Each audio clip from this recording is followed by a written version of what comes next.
Hello दोस्तों, स्वागत है हमारे यूट्यूब चैनल में। दिल्ली विधानसभा चुनाव का परिणाम आया जिसमें बीजेपी की बड़ी जीत, प्रचंड बहुमत मिली है दिल्ली चुनाव में। और दिल्ली में बीजेपी की 27 साल के बाद सरकार बनने जा रही है। दोस्तों, ये बीजेपी की बड़ी जीत है। वही आम आदमी पार्टी के लिए, केजरीवाल के लिए बड़ी हार। जिस आंधी के तरह 2013 में आम आदमी पार्टी, केजरीवाल दिल्ली की राजनीतिक में आए थे, उसी तूफान के तरह आज दिल्ली की राजनीतिक से जा चुके हैं।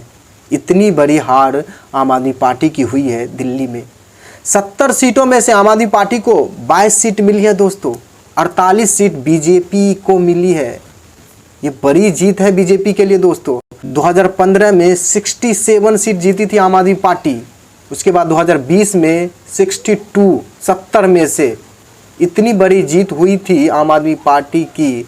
लेकिन आज दोस्तों आम आदमी पार्टी 22 सीट पे आके अटक गई है। इस बात से साफ जाहिर है कि दिल्ली की जनता आम आदमी पार्टी से, उनके नेता से नाराज़ थी, जिसका खमियाजा आज आम आदमी पार्टी, केजरीवाल को भुगतना पड़ रहा है दोस्तों। दिल्ली का चुनाव, मैं शुरू से कह रहा हूं कि ये चुनाव बीजेपी के लिए, नरेंद्र मोदी के लिए केवल चुनाव नहीं है। इस चुनाव में नरेंद्र मोदी का इज्जत दांव पे लगा है और बीजेपी हर हाल में इस बार दिल्ली में सरकार बनाना चाहती है, हर हाल में। और बीजेपी को इसका कीमत जो भी चुकाना पड़े, बीजेपी चुकाने के लिए तैयार है। आज बीजेपी बड़ी जीत दर्ज कर ली है दिल्ली में, सरकार बनाने जा रही है बीजेपी। भले ही इस तरह के नतीजे के ऊपर बाद में सवाल उठेगा, ईवीएम पे सवाल उठेगा, इलेक्शन कमीशन पे सवाल उठेगा, ज़रूर उठेगा, लेकिन बीजेपी की सरकार अभी फिलहाल बनने जा रही है। और दोस्तों, आम आदमी पार्टी की केवल हार ही नहीं हुई है, केजरीवाल खुद अपना सीट हार चुके हैं, मनीष सिसोदिया खुद अपना सीट हार चुके हैं। आम आदमी पार्टी के दो बड़े लीडर दोनों चुनाव हार चुके हैं। दोस्तों, मैं आपको याद दिला देना चाहता हूं, 2013 में दिल्ली के सिटिंग चीफ मिनिस्टर को, शीला दीक्षित को कौन हराया था? केजरीवाल ने। आज केजरीवाल भले ही मुख्यमंत्री तो नहीं है, लेकिन मुख्यमंत्री बनते, चुनाव जीतते तो, और इससे पहले रह चुके हैं। तो आज केजरीवाल को बीजेपी प्रत्याशी प्रवेश वर्मा केजरीवाल को हरा दिया। दोस्तों, इस बात से साफ जाहिर है कि दिल्ली की जनता कितना नाराज थी केजरीवाल से, आम आदमी पार्टी से।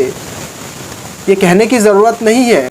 भले ही एक तरफ केजरीवाल अपने कामों को लेकर ढिंढोरा पीट रहे हैं, लेकिन दोस्तों अगर काम किए होते, अगर जनता खुश होते, तो आज केजरीवाल कम से कम अपना सीट तो जीतते। मनीष सिसोदिया जो शिक्षा के लिए, क्रांतिकारी के लिए हमेशा बोलते रहते हैं, कम से कम अपना सीट तो बचा पाते हैं। दोनों बड़े लीडर अपना सीट हार जाते, इस बात से साफ जाहिर है, कुछ कहने की तो ज़रूरत है ही नहीं। इतनी बड़ी हार जो आम आदमी पार्टी की हुई है दिल्ली में, इसका जिम्मेदार कौन है?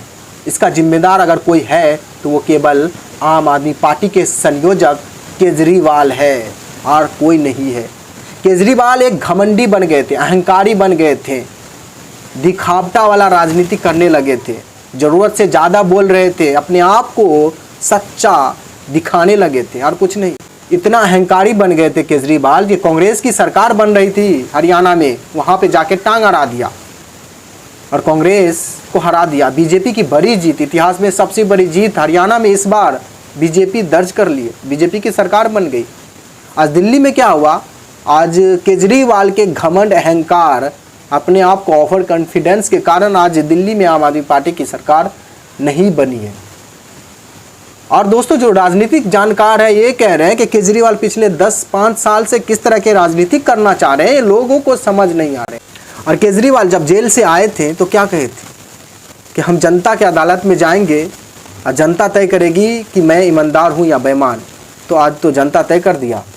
तो क्या आप केजरीवाल आके कहें कि हम बेईमान हैं? दोस्तों, ये सब अहंकार, ओवर कॉन्फिडेंस, अपने आप को बढ़ा चढ़ा के दिखाना, ढोंगी रचना, और जिसका खमियाजा आज केजरीवाल भुगते हैं। दिल्ली के सत्ता से बाहर हो गए। अब बात ज़रा सोच के देखिए, अब जब केजरीवाल, आम आदमी पार्टी सत्ता में नहीं है और उनके बड़े नेता के ऊपर मुकदमा चल रहे हैं, तो और भी मुसीबत बढ़ सकती है, बढ़ सकती है। अब दोस्तों, बड़ा सवाल है कि केजरीवाल का राजनीतिक का आगे का रास्ता क्या होगा, आम आदमी पार्टी का भविष्य क्या होगा, ये आने वाला वक्त तय करेगा। जब शुरू में केजरीवाल आए थे राजनीतिक में तो क्या कहते थे कि मैं आम आदमी हूँ, मैं सरकारी गाड़ी नहीं यूज करूँगा, सरकारी आवास नहीं यूज करूँगा, मैं दूसरे नेता की तरह नहीं हूँ, हम काम की राजनीति करते हैं, फलाना ढेकाना वगैरह वगैरह। लेकिन बाद में अरविंद केजरीवाल भी एक नेता बन गए, महंगी गाड़ी में घूमने लगे और शीश महल को लेके और भी कई तरह की जो केजरीवाल की छवि था उसको धज्जियां उड़ा दिया कि केजरीवाल कहते थे आम आदमी है लेकिन शीश महल में रहते हैं, बड़ी बड़ी गाड़ियां में घूमते हैं। तो केजरीवाल किस तरह के राजनीति करना चाहते थे वो जनता को समझ में नहीं आ रहे थे, जिसका खमियाजा आज भुगतते हैं। अगर इस हार का कोई जिम्मेदार है तो केवल वो केजरीवाल है और कोई नहीं है दोस्तों। दिल्ली में एक सवाल ज़रूर है कि बीजेपी की तरफ से मुख्यमंत्री कौन बनेगा, ये ज़रूर सवाल है। लेकिन वही दूसरी तरफ एक और बड़ा सवाल है कि अब केजरीवाल और आम आदमी पार्टी का भविष्य क्या होने वाला है, केजरीवाल आप किस तरह की राजनीति करेंगे, ये बड़ा सवाल है दोस्तों। आपको क्या लगता है कि केजरीवाल आम आदमी पार्टी की हार की वजह क्या है?